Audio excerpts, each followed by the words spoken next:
कालच मी एक video post केला की निंदकाचे घर असावे शेजारी. मला कित्येक लोकांना, काही लोक, सगळे सांगत नाही, 100मध्ये 2-3 लोक आहेत ते अक्षरशः शिव्यान शाप देतात. मला काय फरक पडत नाही, कारण मी इथे सांगण्याचा प्रयत्न करत असतो, रस्त्यावरची भांडणं हे सामंजस्यपणानं सोडून दिली पाहिजे. जर मी अशाच कमेंटला जर उत्तर दिलं आणि मी जर अग्रेसिव्ह झालो, मी जर त्याच्याबद्दल व्हिडिओ बनवला, तर त्यांच्यात आणि माझ्यात फरक काय होणार आहे? विचार करा थोडंसं. मी फक्त व्हिडिओ बनवला, त्यांची जी कमेंट केलेलं ते नाही लावलं, आणि मी कुठल्याच पोस्टमध्ये ना अग्रेसिव्ह होत नाही. कारण आज 36 वर्ष गाडी चालवतोय ना, ते सुरक्षेच्या हेतूनच चालवतो, मर्यादित वेगातच चालवतो. पुढचा व्हिडिओ ना त्याच्याबद्दलच आहे. नमस्कार, ड्रायव्हित भावमध्ये आपल्या सर्वांचं स्वागत आहे. इथे सुद्धा ना रस्त्यावरची भांडणं आहेत. पहिला व्हिडिओ बघा तुम्ही, रस्त्यावरची भांडणं आहेत. पण काय केलं चारचाकीवाल्यांनी? प्रत्येक चारचाकीचा जो चालक आहे तो शांत स्वभावाचा असू शकत नाही. प्रत्येकाचे विचार, आचार करण्याची पद्धत वेगळी आहे, स्वभाव वेगळा आहे. 2 चाकी वाहन चालवताना सरळ वादविवाद न करता आपण आपल्या रस्त्याने गाडी चालवली पाहिजे. अक्षरशः त्याला असा कट मारला, 2 चाकीवाला तोंडावर पडला, 4 चाकीवाला गेला निघून. दुसरी घटना बघा, एक लेकिन ये साला कर क्या रहा है यहाँ पे?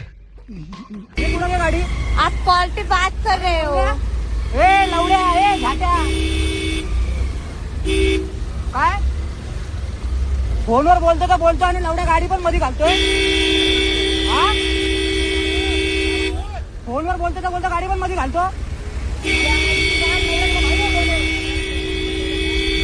थांबो, मार मार मार, थांबो ना, मार मार ना, थांबो थांबो मला, मार हाँ मार चोट, ठीक है हाँ. लवड्या फोन पे बोल रहा है, करायचा माझा चोट. देखो गलती दिखा,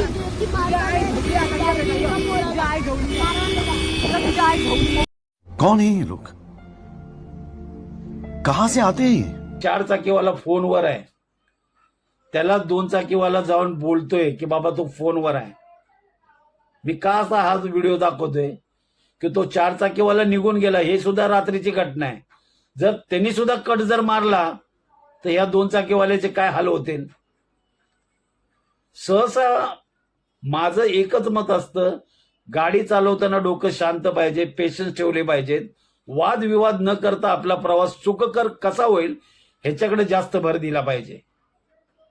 पण लोकांकडे क्षमता नाही हो सहन करण्याची, सहनशीलतेची आता लोकांकडे क्षमता राहिलेली नाही.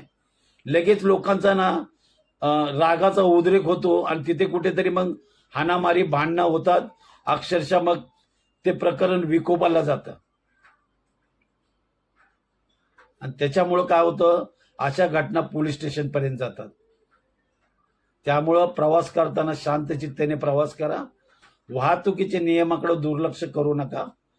आणि तुम्हाला काय वाटतं ह्या व्हिडिओबद्दल नक्की कमेंटमध्ये सांगा.